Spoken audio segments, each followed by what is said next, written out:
Okay, so the soul guidance that we're going to work on at this time for you, Gemini, is coming from the Crystal Wisdom Healing Oracle. And the card that I pulled for you in particular is this card, this stone, Quantum Quattro. I'm going to try to get an angle so you could see it without a glare. It's a beautiful stone. And what we're talking about here is synergy, sort of creating a wholeness within that lets you shift and, first of all, integrate and then shift higher, right? This is a high frequency, high vibrational stone. Sometimes we might need to heal karmic aspects of ourselves. Sometimes we need to make sure that we're tending to our own well-being before we tend to others. We cannot be, the healer for anyone else, really, spiritually at least, especially if we have not worked on our own well-being. So this is going to be all about you, Gemini, and as all my readings are, really. But some true inner work, some synergy within, let's say. Okay.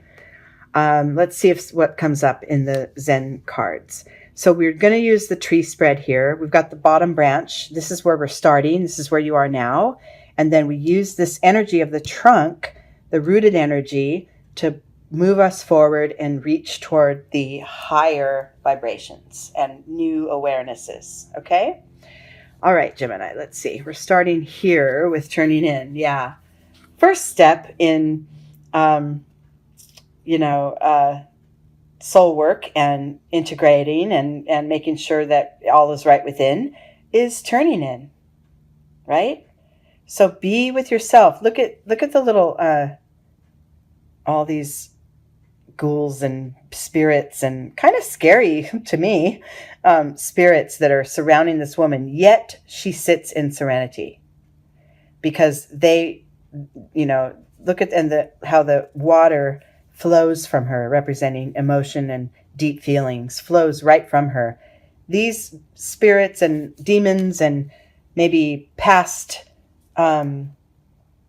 energies cannot harm her because she is collecting herself, she's sitting with herself and attuned to what's within. Okay, this is your starting point. I love this. So it's sort of gather yourself in order to prepare for this integration, in order to prepare for the next shift, right? I love that. That's perfect. Okay, internally, and the hidden aspect of the process of this, collecting of your energy, it's supported by your compassionate heart. It's supported by self-love, self-compassion, the knowing that, like we just said, you must tend to your own well-being before you can be of any value to others. The knowing of that is what's supporting the process of it, right? Your biggest strength will come from your deepest, your deep connection to your inner self. That's your biggest strength. Your biggest strength isn't outward. It's not being able to communicate effectively. It's not being able to provide for somebody or nurture. Those are all strengths and they are all beautiful, wonderful qualities. But your most profound power comes from your internal alignment. Okay? And this is where we want you to start this practice. Okay, Gemini? In your external world, well, look at that. We also have more silence, more turning in. They go together. So I would say that physically in your daily life, ramp up your meditation, prayer, spiritual practices. Any time that you can get alone with yourself and unplug, disengage, no reading, no writing, no speaking, no listening. Anytime you can just be in silence is where you garner all this power that we're trying to line up, right? in order to move on to the next level. So more and more, even if it's, doesn't seem like a lot to you, but 15 minutes a day is a lot. It's a lot of soul recharge time if it's done properly. No distractions, no answering the door, no music, nothing, just pure silence. You could go out into nature if you want. That helps. There are sounds around, but in your meditation, you can just allow those sounds to be there. Or in a tub, in your bed, but purity of time, quality time with yourself. Okay. That's going to be really important. That's your foundation for preparing for this energetic shift. Okay. And that will facilitate this integration we're talking about here, represented by the Quantum Quattro stone. Look at that. It's just beautiful. I can't stop looking at that stone. There's so much going on. Okay, this trunk card here is sort of the key to your progress. Okay, we're going to have to master this in order to be able to move forward. And look at that. Well, what a fun thing that you must do. And that is have fun.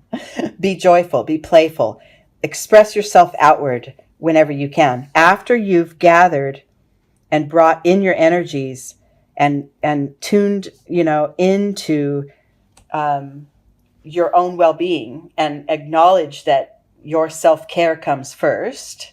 Once you've aligned that, then break out and have the fun. Once you've gotten that aligned, you can bust out and do whatever, have some fun. Sing, dance, play, hang out with friends, go sailing, whatever it is that lets your heart set free. You must find time for that. Then you're ready for your next shift, right? Then you're ready for what comes next. And look, healing is ahead. Healing is ahead for sure. I love this. Okay, so we have 3 cards that are based on emotions. We started out with a card based on emotion, a water card here in the Zen spread, in the Zen deck. And the next level is all about your feelings. It's all about, first of all, being cautionary that you don't throw your feelings onto others. You don't, not share your feelings. I'm not saying that, but you don't literally project what you feel onto someone else as far as, well, I'm feeling, I'm feeling really happy and joyful now, so you should too, right? Because you've just come out of this playful period. So no, that you let them stay contained within you. They're yours. And anyone else that's having an experience in front of you is allowed to have their individual experience, right? But at the same time, protect yourself. This is sort of, there's a sort of a psychic protection required here. Once you've aligned yourself and garnered and integrated your inner and outer worlds and brought your energy to where it is fully aligned and ready to make a shift, your need to protect from others' expectations of you is going to be need to put in place. So you might want to do some shielding work too. So, and also your need to not project your own stuff onto others. This is your work, right? Your work alone. So, if you want to have a teaching moment with another, then just merely set an example. Just be a model for this work. You don't have to spill it onto someone else in order for it to be effective, right? And nobody else's idea of what's best for you needs to be right for you, okay? So that's something to keep in mind as you are going through these processes. And then within you, internally, you have the distinct knowledge and this definite, vibration that it's healing your entire being. It's moving. If you can see the third eye and crown chakras and the third chakra there are connected by the hands, and then what's in the middle, the heart chakra, right there beaming and shining. You're in alignment. It's healing all of you, mind, body, soul, this whole process. And you know that.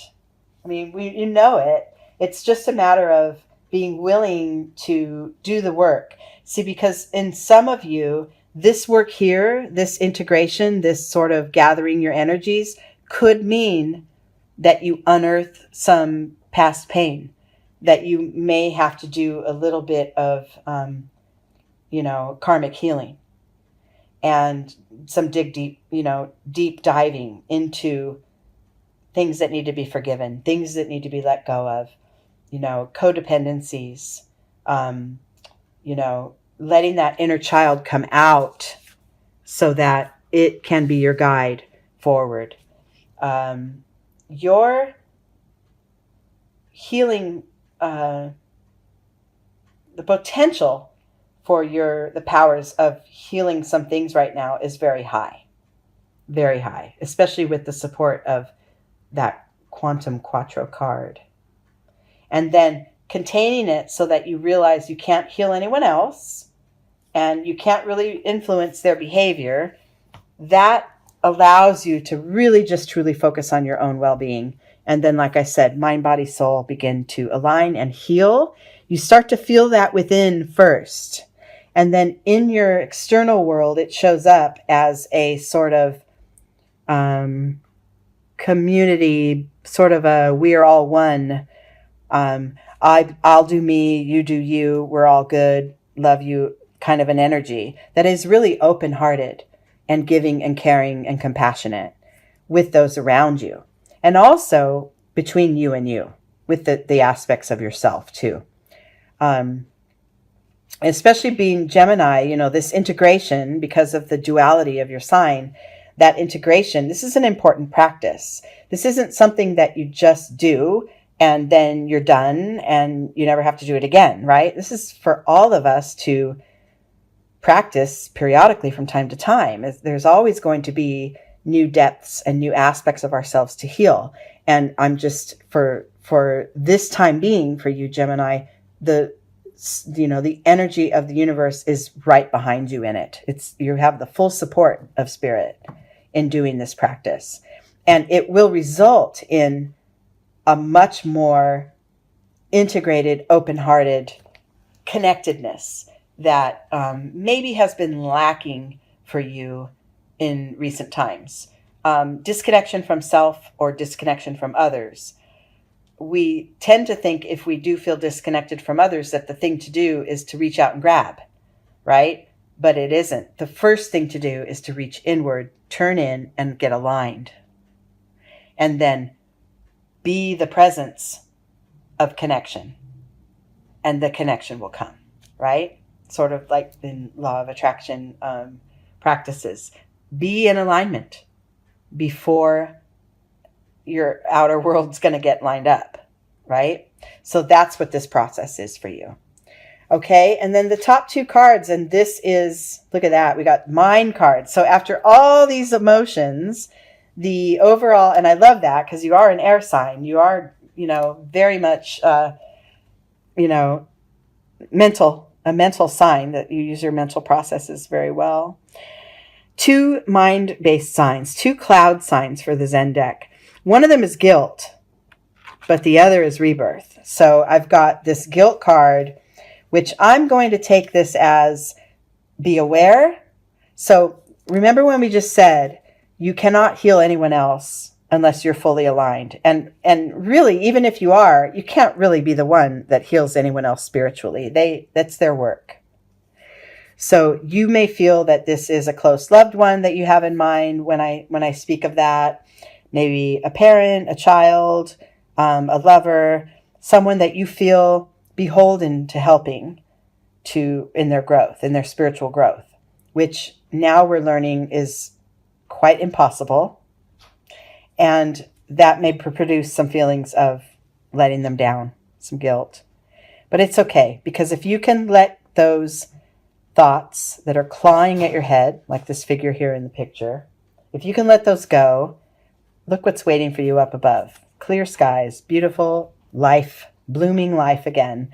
So we can be aware of the fact that we have some regret over not being able to help someone out of their spiritual funk, or not being able to help someone elevate to their next space.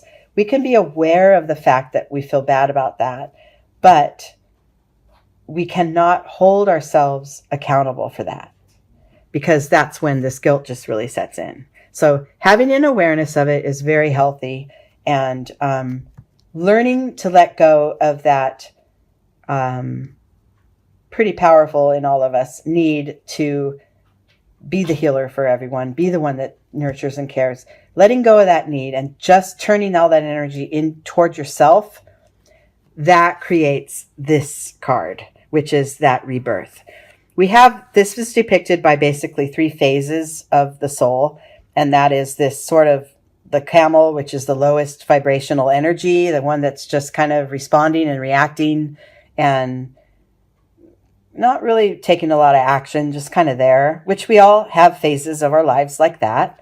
Then the next step is this lion, which is speaking up, speaking out, roaring, making a presence known, really showing up and beating your chest and kind of, shouting from the rooftops. And from that release, because the release is necessary, comes the rebirth, comes that, like a fresh start, say. The inner child comes out again. I love how that inner child is there, and it's rooted down here by the playfulness card. These cards, they go with each other and they play off one another. All the work in between is within you. Okay? Really important to separate your inner work from any influence you feel you may have on others. Separate it. Do the inner work first.